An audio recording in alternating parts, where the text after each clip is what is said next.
তোমরা এখন সবাই জানো কম বেশি সকল বিশ্ববিদ্যালয়ে শুধু বিউপি নয়, বিউপি সহ সকল ইউনিভার্সিটিতে দেখা যাচ্ছে ইংলিশ ফার্স্ট পেপার থেকে অনেক বেশি প্রশ্ন হয়। এখন ইংলিশ ফার্স্ট পেপার যে প্রশ্ন হয়, এখন তোমরা তো ইন্টারমিডিয়েটে ইংলিশ ফার্স্ট পেপার পড়ে এসেছো, বাট অ্যাডমিশনের জন্য তোমাকে ইংলিশ ফার্স্ট পেপারটা কিভাবে পড়তে হবে, কোন জায়গাগুলো পড়তে হবে, কোন জায়গাগুলো থেকে প্রশ্ন আসে এবং সেই পড়াটা কিভাবে গুছিয়ে নিতে হবে, এটা নিয়ে তোমাদের মধ্যে অনেক প্রশ্ন রয়েছে এবং অনেক কনফিউশন তৈরি হয়েছে। আজকে আমি তোমাদেরকে একদম সুন্দরভাবে গুছিয়ে বলে দিব যে ইংলিশ ফার্স্ট পেপারটা আসলে তোমরা কিভাবে পড়বে, কিভাবে গুছিয়ে পড়বে, কোন ইনফরমেশন গুলো তোমার প্রয়োজন এবং কিভাবে পড়লে তুমি ইংলিশ ফার্স্ট পেপার থেকে আসা সকল প্রশ্নের অ্যান্সার করতে পারবে। তো চলো দেখো, ফার্স্ট অফ অল আমি তোমাদেরকে একটা পিডিএফ দিয়েছি। এখানে দেখো, এটা আমার নিজের তৈরি পিডিএফ। দেখো, এই যে নেলসন ম্যান্ডেলা, তোমাদের ইউনিট অন এর লেসন 2 এ যেটা আছে, নেলসন ম্যান্ডেলাকে নিয়ে যে একটা প্যাসেজ আছে না, এই প্যাসেজটা থেকে আমি তোমাদেরকে একটু দেখাই। দেখো, আমি প্যাসেজের যখন আমি এখানে নোট করেছি বা আমি এই ফুল প্যাসেজটা প্রতিটা লাইন এখানে বাংলা অর্থ সহ লিখেছি এবং তোমরা যদি খেয়াল করো তাহলে দেখতে পাবে। আমি একটু নিচের দিকে যাই, আরো একটু নিচের দিকে যাই, দাঁড়াও, এখানে দেখো, এই জায়গাটুকু আমি তোমাদেরকে একটু দেখাই, অল্প একটু দেখালেই তোমরা বুঝতে পারবে। এবং আমি দেখো এইখানে যখন প্রতিটা লাইন লিখেছি, এই লাইনগুলোর গুরুত্বপূর্ণ শব্দগুলো আমি তোমাদের জন্য মার্ক করে দিয়েছি, গুরুত্বপূর্ণ তথ্যগুলো আমি তোমাদের জন্য মার্ক করে দিয়েছি। এখন ইংলিশ ফার্স্ট পেপার থেকে কেমন প্রশ্ন আসে আমি একটু বলি।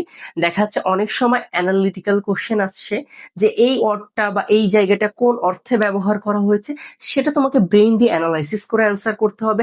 এখন ব্রেইন দিয়ে যদি তুমি অ্যানালাইসিস করতে যাও, তার আগে তোমার এই এন্টায়ার প্যাসেজটার উপরে একটা সুন্দর ধারণা থাকতে হবে, না থাকলে তুমি কিভাবে অ্যানালিটিক্যাল অ্যান্সার গুলো দিবে।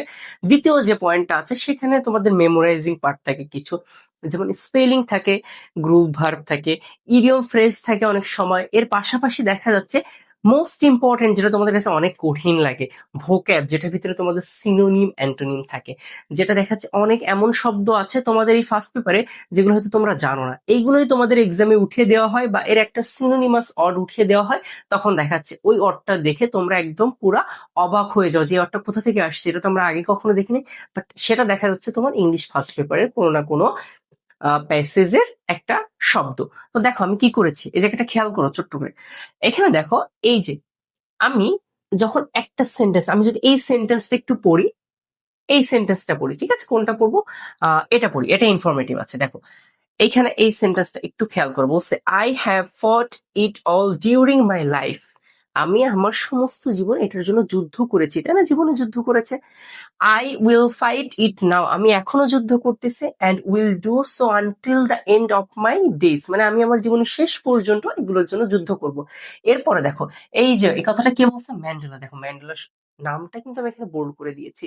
এরপরে বলছে said in his acceptance speech, এই যে অ্যাকসেপ্টেন্স স্পিচে এই কথাটা বলেছিল। তাহলে এই অ্যাকসেপ্টেন্স স্পিচ অর্থটা কিন্তু দেখো আমি বোল্ড করে দিয়েছি, ইনফরমেশনটা জানতে হবে। অন বিকামিং, বিকামিং বিকামিং মানে কি হচ্ছিল সেটা দেখো, সাউথ আফ্রিকার ফার্স্ট ব্ল্যাক প্রেসিডেন্ট, এই যে সব থেকে একটা ইম্পর্টেন্ট একটা ইনফরমেশন এই প্যাসেজের। সাউথ আফ্রিকার ফার্স্ট ব্ল্যাক প্রেসিডেন্ট কত সালে হয়েছিল, 1994-এ। তাহলে এটা শুধুমাত্র যে ইংলিশ ফার্স্ট পেপারের জন্য ইম্পর্টেন্ট এমন না, এটা তোমার জিকেতে আসতে পারে, এটা কিন্তু তোমার জিকেতে আসতে পারবে, এটা কিন্তু তোমার পাঠ্য বইয়েরই জিনিস। বাট তুমি যদি এই প্যাসেজটা এমন ভাবে সুন্দর করে না পড়ো, তাহলে কিন্তু এই প্রশ্নের অ্যান্সার তুমি করতে পারবে না। ওকে, দেখো এইভাবে প্রতিটা, শুধুমাত্র যে তুমি বলো যে ভাইয়া দেখা যাচ্ছে আমরা তো অনেক প্যাসেজের আসলে বাংলা অনুবাদ জানি না, দেখো তোমাদের বাংলায় অনুবাদও দিয়েছি, যাতে এই প্যাসেজের মূল এসেন্সটা তোমরা জানতে পারো, যাতে অ্যানালিটিক্যাল কোশ্চেন আসলে তোমরা খুব সুন্দরভাবে অ্যান্সার করতে পারো। এরপরে খেয়াল করো, এটা তো জাস্ট প্যাসেজের যে মোস্ট ইম্পর্টেন্ট ওয়ার্ডগুলো বোল্ড করে দিয়েছি, বঙ্গানুবাদ দিয়েছি। এরপরে দেখো, এখন এই ওভারঅল প্যাসেজটা যখন তুমি পড়ে ফেলবে, ওভারঅল প্যাসেজটা পড়ার পরে দেখো আমি, এটা বেশ বড় প্যাসেজ, আমরা একটু নিচের দিকে যাই, এই যে খেয়াল করো চলে এসেছি, চলে এসেছি আমরা। এখানে দেখো, এই জায়গাটা খেয়াল করো, এখানে এর পরে আমি আবার আলাদা আলাদা করে এই ওভারঅল প্যাসেজের মধ্যে যে ইম্পর্টেন্ট ডিটেলস গুলো ছিল, ওই ডিটেলস গুলো তোমাদেরকে বুলেট পয়েন্ট আকারে দিয়েছি, এবং ওই বুলেট পয়েন্টের আকারের ভিতরে আবার কোন তথ্যগুলো ইম্পর্টেন্ট সেগুলো আমি বোল্ড করে দিয়েছি। দেখো একটা বলি, এই যে প্রথমটা এখানে খেয়াল করো কি বলছে, নেলসন ম্যান্ডেলা গাইডেড, কাদের গাইড করেছিল? সাউথ আফ্রিকার মানুষদেরকে, তাই না? ফ্রম দ্য শ্যাকলস অফ অ্যাপার্থিয়েড, কোথা থেকে? শ্যাকলস অফ বন্ধন, যে বাঁধন ছিল, যে শিকল ছিল, সেটা থেকে মাল্টি রেসিয়াল ডেমোক্রেসি। দেখো প্রতিটা ইম্পর্টেন্ট ডিটেলস এখানে বোল্ড করে দেওয়া আছে, যেগুলো তোমাকে জানতে হবে। সেম ভাবে যদি আমি আরেকটু নিচে একটা একটা ইনফরমেশন তোমাদেরকে দেখাই, দেখো আরো নিচে, আরো নিচে, এই যে এই জায়গাটা একটু খেয়াল করো, দেখো এই জায়গাটা খেয়াল করো, এখানে দেখলে দেখতে পাবে যে এইখানে হচ্ছে দেখো, এই যে নেলসন ম্যান্ডেলাকে তারা হচ্ছে তার নিকনেমে ডাকতো, তার ফ্রেন্ডরা কি নামে? এই যে দেখো মাদিবা নামে ডাকতো। এখন এটা কি ছিল? Clan name. আমরা সবাই জানি নিকনেম, নিকনেম জানি, বাট নিকনেমের যে আরো একটা সিনোনিম হতে পারে ক্লান নেম, সেটা কিন্তু এখানে আমি দেখো সুন্দরভাবে দিয়েছি। এখন এইভাবে যদি তোমরা ডিটেলস গুলো জানো, তখন যেখান থেকে প্রশ্ন দিক, যত ভাবেই ঘুরিয়ে দিক, যত অ্যানালিটিক্যাল কোশ্চেন দিক, খুব ইজিলি তোমরা পেরে যাবে। এখনো শেষ হয়নি, এখনো শেষ হয়নি। তোমরা আজকের এই ক্লাসটা দেখে সবই বুঝতে পারবে যে আসলে ফার্স্ট পেপার কিভাবে পড়তে হবে। এরপরে দেখো, এর ভিতরে যে সকল ইম্পর্টেন্ট শব্দগুলো ছিল, যে সকল ইম্পর্টেন্ট শব্দগুলো ছিল, ওই সকল শব্দের বাংলা অর্থ সহ পার্টস অফ স্পিচ পর্যন্ত আমি দিয়ে দিয়েছি। খেয়াল করো, এই জায়গাটুকু খেয়াল করো। এই যে অ্যাপার্থিয়েট, দেখো অ্যাপার্থিয়েট কি? জাতিগত যে বৈষম্য বা পৃথকীকরণ যে বিষয়টা, সেটা কিন্তু আছে অ্যাপার্থিয়েট শব্দের অর্থ। এটা কি? এটা একটা নাউন।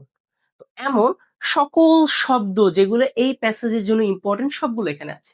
দেখো সবগুলো এখানে দেওয়া আছে। এরপরে দেখো ইম্পর্টেন্ট যে গুরুত্বপূর্ণ যে শব্দ আছে, এই শব্দগুলো যে সিনোনিম আছে, যে সিনোনিম আছে, আমি এখানে দেখাচ্ছি তোমাদের জন্য দুইটা দিয়েছি, দুইটা করে সিনোনিম দিয়েছি। বাট তোমরা যখন পড়বে চেষ্টা করবে আরো এর সাথে দুই তিনটা অ্যাড করে পড়তে। আসলে কোনটা আসবে তো বলা যায় না, যেন আসলে তুমি আসলে আইডেন্টিফাই করতে পারো যে এটা বলা হয়েছে, এর অর্থ এটা। অবশ্যই চেষ্টা করবে অর্থটা বোঝার, অর্থ বুঝে পড়লে এটা তোমাকে মেমোরাইজিং এ অনেক বেশি হেল্প করবে। তো দেখো এটা গেল কি সিনোনিম অ্যান্টোনিম পার্ট। এখন এর ভিতর থেকে যদি যে কোনো একটা দেয় তোমাকে, সাপোজ তোমাকে দিল ইম্পেরিজেন্ট, ঠিক আছে, তোমাকে দিল মনে করো ইম্পেরিজন। এখন এই ইম্পেরিজন যখন তোমাকে দিয়েছে, তুমি এর বললো তুমি এটা সিনোনিম আইডেন্টিফাই করো, তখন তোমার যদি জানা থাকে যে কনফাইন্ড, তাহলে তুমি খুব ইজিলি এই সিনোনিমটা খুঁজে পাবে। পাশাপাশি এর অর্থ দেখো কারারুদ্ধ বা বন্দী, সবই আছে। চলো এরপরে খেয়াল করো, এরপরে দেখো শুধু এইটাই না, এরপরে যে এর ভিতরে যে ইম্পর্টেন্ট যে ফ্রেজ গুলো আছে, সেই ফ্রেজ গুলো আমি দিয়েছি। এই যে ইম্পর্টেন্ট যে ফ্রেজ গুলো আছে, যে ফ্রেজ ইম্পর্টেন্ট ফ্রেজ, এই যে ইম্পর্টেন্ট ফ্রেজ, এই যে ফ্রেজ, দেখো যে ইম্পর্টেন্ট ফ্রেজ গুলো আছে সবগুলো এখানে দেওয়া আছে, যেগুলো তোমার প্রশ্নে বিভিন্ন অর্থ হিসাবে আসতে পারে। এটার অর্থ কি হয়েছে, কোন অর্থে ব্যবহার করা হয়েছে, আসতে পারে। এরপরে দেখো লাস্টলি আমরা অলমোস্ট শেষের দিকে চলে এসেছি। গ্রুপ ভার্ব, তোমরা যে গ্রুপ ভার্ব খুঁজে পাও না, গ্রুপ ভার্ব কই থেকে আসে? এই যে দেখো এখানে এই প্যাসেজের মধ্যে তোমাদের একটা গ্রুপ ভার্ব ছিল, কি খেয়াল করো কি বলছে? ব্রেকআউট। ব্রেকআউট দেখো শুরু হওয়া, ফেটে পড়া, ঠিক আছে, ব্রেকআউট, ব্রেকআউট, ঠিক আছে। এই যে সহিংসতা, সহিংসতা, দেখো এই অর্থগুলো তোমরা জানতে পারতেছো। এরপরে লাস্টলি যে জিনিসটা না এখনো আছে, দেখো প্রিপোজিশনাল ফ্রেজ। এই যে প্রিপোজিশনাল ফ্রেজ তোমরা কিভাবে কোনগুলো আছে এখান থেকে যে কোনো একটা উঠিয়ে দিতে পারে। এবং লাস্টলি দেখা যাচ্ছে তোমাদের জন্য, দেখো এই প্যাসেজের মধ্যে যে ইম্পর্টেন্ট যে তোমার স্পেলিং গুলো আছে, ইম্পর্টেন্ট যে স্পেলিং গুলো আছে, ইম্পর্টেন্ট যে তোমাদের স্পেলিং গুলো আছে, সেগুলো কিন্তু আমি এখানে দিয়েছি। দেখো এই যে রিপ্রেশন, তারপর হচ্ছে আরো ক্যারিশমা, ডিসক্রিমিনেশন, যত ইম্পর্টেন্ট যে তোমার স্পেলিং গুলো আছে, এখান থেকে যে কোনো একটা দিতে পারে। তো সেক্ষেত্রে স্পেলিং গুলো দেখালো। এভাবে দেখো তোমার মোটামুটি খুব খুব বেশি তোমাদের প্যাসেজ আসলে নাই, অল্প কয়েকটা, এর মধ্যে আবার মোস্ট ইম্পর্টেন্ট কিছু আছে, ওইগুলো থেকেই বেশি প্রশ্ন আসে। তো এইভাবে যদি তুমি ইংলিশ ফার্স্ট পেপার কভার করো, বিলিভ মি, বাংলাদেশের যে ভার্সিটি হোক, সেটা বিউপি হোক আর যেই ভার্সিটি হোক, তোমার ফার্স্ট পেপার থেকে তোমাকে প্রশ্ন করলে তুমি শিওরলি 100% অ্যান্সার করে আসতে পারবে। এবং সেটা বুঝে জেনে, নট লাইক দ্যাট যে তুমি আন্দাজে অ্যান্সার করে দিয়েছো হয়ে গেছে, এমন না। তুমি জেনে বুঝে অ্যানালাইসিস করে সঠিক অ্যান্সারটা করে আসতে পারবে।